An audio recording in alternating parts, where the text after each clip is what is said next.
ये जो आपकी सीरीज चलाई जा रही है ये केमिस्ट्री यूपी बोर्ड क्लास 12 की वेरी मोस्ट इंपॉर्टेंट क्वेश्चनों की सीरीज चलाई जा रही है जो कि आपको पढ़ के जाना है बोर्ड पेपर से पहले। अगर अब तक आपने कुछ भी केमिस्ट्री में नहीं पढ़ा है तो जो भी क्वेश्चन आपको इस चैनल के थ्रू प्रोवाइड कराए जाएंगे, चाहे वो हिंदी मीडियम के बच्चे हों चाहे वो इंग्लिश मीडियम के बच्चे हों, उतना कुछ अगर आप करके जा रहे हैं तो आसानी से आपके केमिस्ट्री में 70 के पेपर में 60 मार्क्स आराम से आएंगे और 30 आपके लगभग आप 90 से ऊपर मार्क्स आ जाएंगे। लेकिन जब आप जितना कुछ इस चैनल में आपको प्रोवाइड कराया जा रहा है, सारी चीज़ों को आप अच्छी तरह से पढ़ के सारे कॉन्सेप्टों को अच्छी तरह से करके जाएंगे।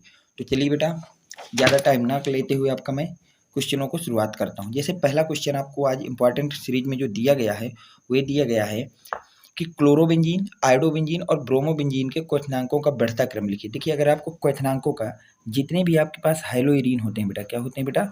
हैलोइरीन। इस बात को समझ के रखिएगा। हैलोइरीन का जो क्वथनांक होता है बेटा, क्वथनांक वो डिपेंड करता है, डायरेक्टली प्रोपोर्शनल होता है अणुभार के। किसके बेटा? अणुभार के डायरेक्टली प्रोपोर्शनल होता है। क्वथनांक उसका ज़्यादा होगा जिसका अणुभार ज़्यादा होगा। तो देखिए C6H5 C6H5 C6H5 सबके पास है, तो C6H5 का अणुभार प्लस क्लोरीन का अणुभार, C6H5 का अणुभार प्लस ब्रोमीन का अणुभार। ध्यान समझिए बेटा, C6H5 प्लस का आयोडीन का अणुभार। हमें पता है ये वाला पार्ट सबके पास बराबर है तो इसका अणुभार हमें को कोई ज़रूरत नहीं। देखिए, क्लोरीन का अणुभार होता है 35.5, ब्रोमीन का बेटा आपके पास होता है 80 और आयोडीन का होता है 127। ठीक है, ये वाला पार्ट का जो भी अणुभार होगा वो सब में जुड़ेगा। अगर आपको नहीं पता है तो आपका इसका होता है बेटा 77, C6H5 का होता है 77। तो ये सब में सेम है तो इसकी बात नहीं करते। अब देखिए, जिसमें क्लोरीन का अणुभार ज़्यादा होगा उसी का ज़्यादा होगा। अब ध्यान दीजिए, ये 35.5, ये 80 है 127, तो सबसे ज़्यादा अणुभार किसका आ रहा है बेटा? C6H5 का। तो सबसे ज़्यादा जो क्वथनांक होगा, ध्यान देखिए बेटा, क्वथनांक का बढ़ता क्रम, क्वथनांक का बढ़ता क्रम, क्वथनांक का बढ़ता क्रम।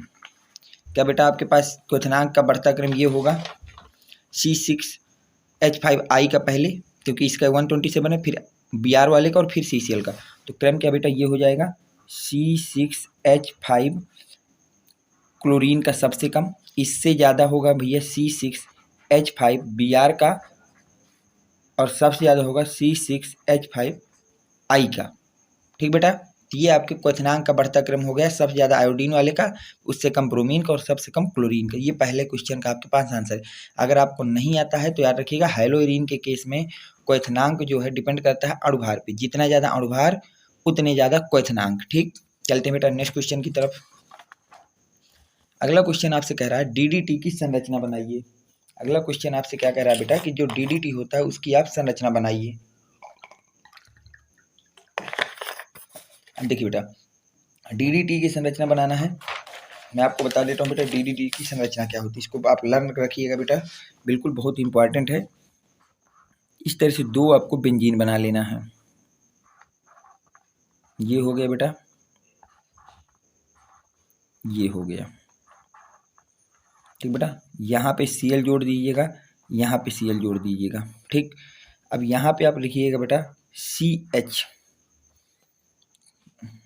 ठीक है बेटा, और इसको यहाँ से जोड़ दीजिएगा। अब यहाँ लिखिएगा C और यहाँ 3 Cl जोड़ दीजिएगा। ठीक बेटा, ये आपका स्ट्रक्चर होता है क्लोरल का, इसको याद रखिए बेटा, ये आपके क्लोरल का स्ट्रक्चर है, वो सॉरी DDT का स्ट्रक्चर है। किसका स्ट्रक्चर बेटा? DDT का स्ट्रक्चर है। तो आपसे यही बोला गया है DDT की संरचना बनाइए, तो DDT की ये संरचना होती है, इसको आप याद रखिए बेटा। अगर आपको इसका नाम नहीं पता तो मैं आपको इसका पूरा नाम बता देता हूँ। इसका पूरा नाम होता है बेटा डाइक्लोरोडाइफेनिल ट्राई क्लोरो इथेन। ठीक बेटा, तो DDT आपका इसका शॉर्ट नाम होता है और पूरा नाम होता है डाइक्लोरोडाइफेनिल ट्राइक्लोरो इथेन। ये कीटनाशक होता है। ठीक बेटा, ये हो गया आपका दूसरा क्वेश्चन।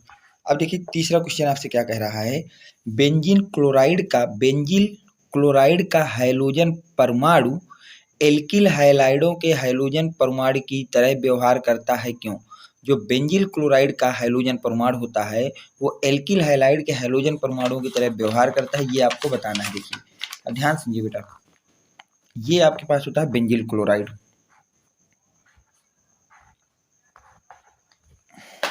इसको बेटा ध्यान समझिएगा बेटा, ये आपके पास होता है बेंजिल क्लोराइड CH2 और यहाँ X लगा होता है, और ये होता है आपके पास एल्किल क्लोराइड। ठीक बेटा, इसको बोलते हैं एल्किल क्लोराइड और ये है आपके बेंजिल क्लोराइड। अब यहाँ से मैंने इसका आंसर देखिए क्या लिखा मैंने, बेंजिल क्लोराइड तथा एल्किल क्लोराइड दोनों में कार्बन तथा Cl, कार्बन तथा हाइड्रोजन बंध समान होते हैं। कार्बन और क्लोराइड के बीच के बंध क्या होते हैं, समान, इसलिए दोनों में हाइड्रोजन परमाणु का व्यवहार समान होता है। ठीक बेटा, देखिए ये भी कार्बन से डायरेक्ट हाइड्रोजन जुड़ा है, यहाँ पे भी R का मतलब कार्बन ही होता है बेटा, कार्बन से डायरेक्ट हाइड्रोजन जुड़ा है। तो इस कारण आपका जो आपका पास बेंजिल क्लोराइड होता है वो हाइड्रोजन परमाणु, बेंजिल क्लोराइड का हाइड्रोजन परमाणु और एल्किल हाइलाइड का हाइड्रोजन परमाणु दोनों एक ही तरह व्यवहार करते हैं, क्योंकि बेंजिल क्लोराइड के कार्बन तथा एल्किल हाइलाइड के कार्बन तथा हाइड्रोजन के बीच बनने वाले बंध एक ही तरह के होते हैं। अब देखिए अगला जो आपके पास क्वेश्चन है वो ये कह रहा है DDT क्या है, इसका एक उपयोग लिखिए। DDT है क्या, तो DDT कुछ नहीं बेटा, DDT का पूरा नाम die chloro diphenyl try chloroethane है। पहली बात आपको ये पता होनी चाहिए बेटा कि DDT का जो पूरा नाम है वो होता है die chloro diphenyl try chloroethane नाम होता है। इसका उपयोग कीटनाशक के रूप में किया जाता है। इसका जो उपयोग है हम लोग बेटा किसके रूप में करते हैं, कीटनाशक के रूप में करते हैं। यही आपका सवाल था कि DDT क्या है, इसका एक उपयोग लिखिए। तो DDT एक आपका कीटनाशक है और इसका पूरा नाम क्या होता है बेटा, डाई क्लोरो डाईफेनिल डाईक्लोरोएथेन होता है। ठीक है, कीटनाशक के रूप में होता है, यही इसका उपयोग, और DDT एक कीटनाशक है। ठीक, यहाँ तक आपको हो गया। चलते हैं बेटा नेक्स्ट क्वेश्चन पे। Next question very very most important बेटा, ये बोर्ड में हर साल पूछा जाने वाला इकलौता क्वेश्चन, इसको वेरी वेरी मोस्ट इंपॉर्टेंट कर लेना। ठीक बेटा, हाँ सबसे ज़्यादा इंपॉर्टेंट क्वेश्चन यही है। अब देखिए, नाभिक स्नेही प्रतिस्थापन अपक्रियाओं में एरिल हाइलाइड का हाइड्रोजन परमाणु एल्किल हाइलाइडों के हाइड्रोजन परमाणु की तुलना में कम क्रियाशील होते हैं, क्यों? सवाल ये कह रहा है कि जो नाभिक स्नेही प्रतिस्थापन अपक्रिया होती है उसमें एरिल हाइलाइडों का हाइड्रोजन परमाणु एल्किल हाइलाइडों के हाइड्रोजन परमाणु की तुलना में कम क्रियाशील होते हैं, क्यों? इसी को दूसरी तरह से इस तरह से पूछ सकता है बेटा कि एरिल हाइलाइड तथा एल्किल हाइलाइड की अपेक्षा नाभिक स्नेही अपकर्मक के प्रति कम क्रियाशील होते हैं, क्यों? तो देखिए इसका क्या आप आंसर देंगे। एल्किल हाइलाइडों में कार्बन तथा हाइड्रोजन बंध एकल होता है। जो एल्किल हाइलाइड होता है उसमें CX का जो बंध होता है वो बेटा कैसा होता है, एकल होता है।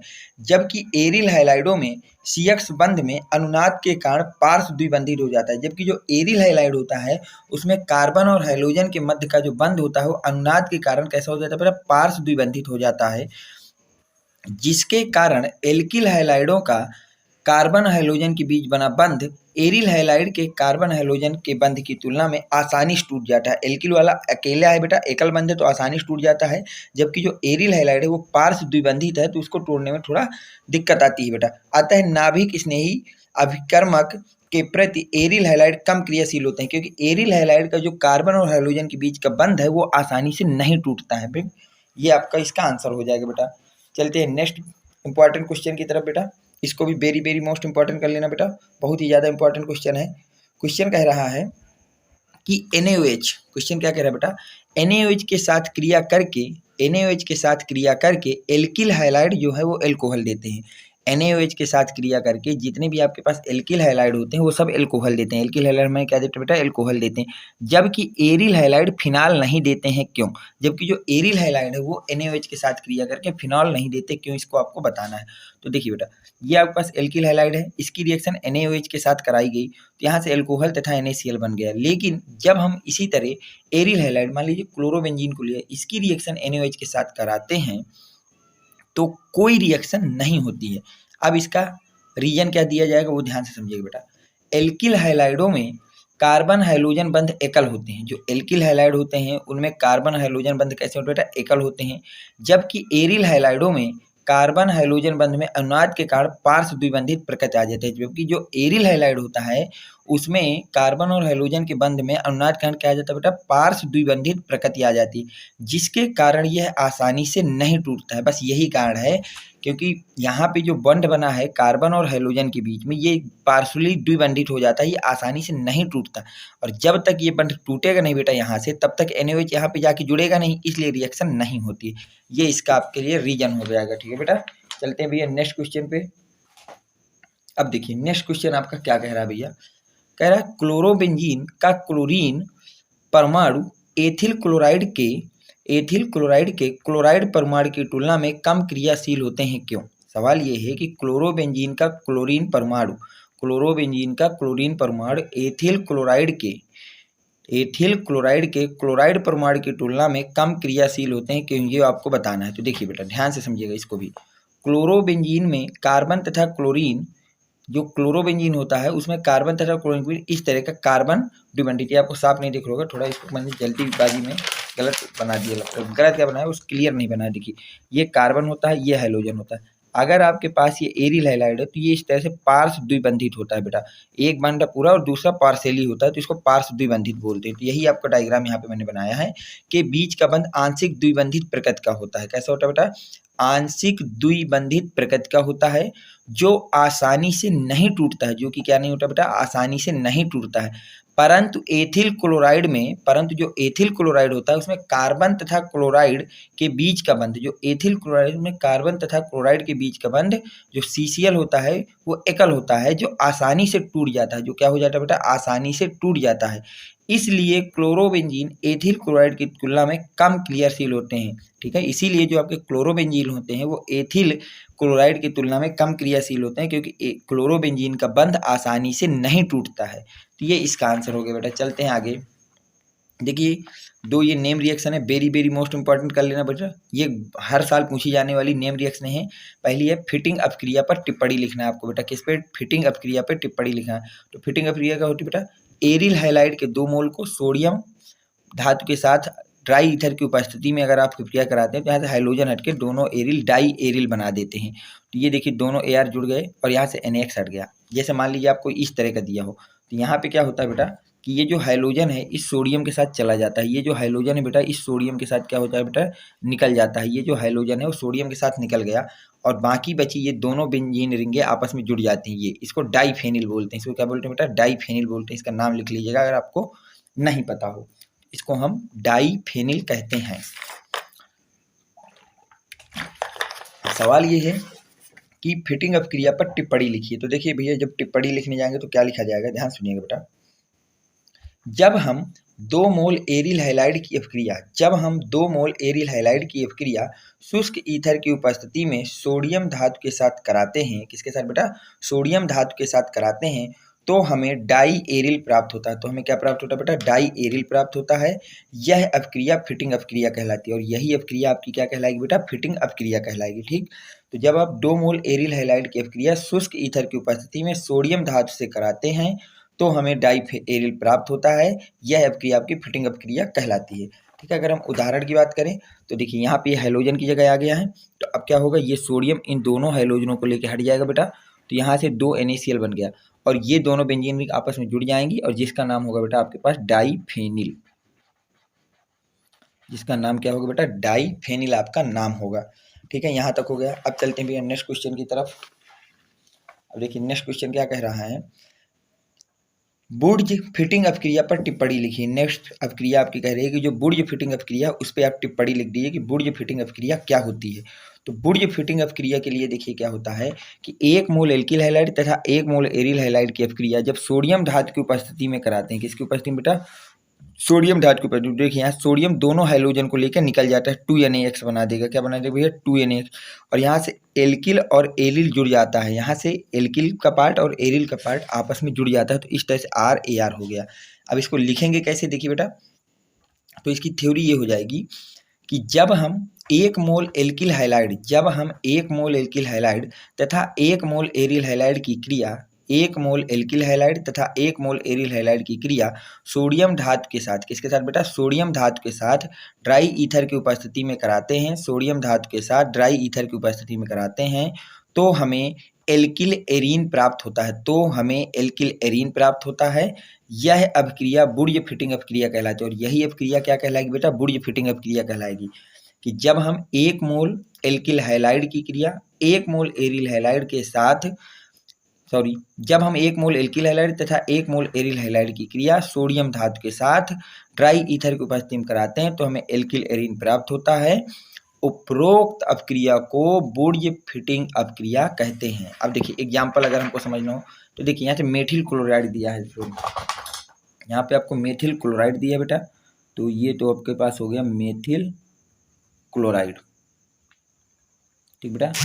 और इसका नाम तो पता है सोडियम है, और ये आपके पास है क्लोरोबेंजीन, तो ये हो गया बेटा क्लोरोबेंजीन, ठीक बेटा।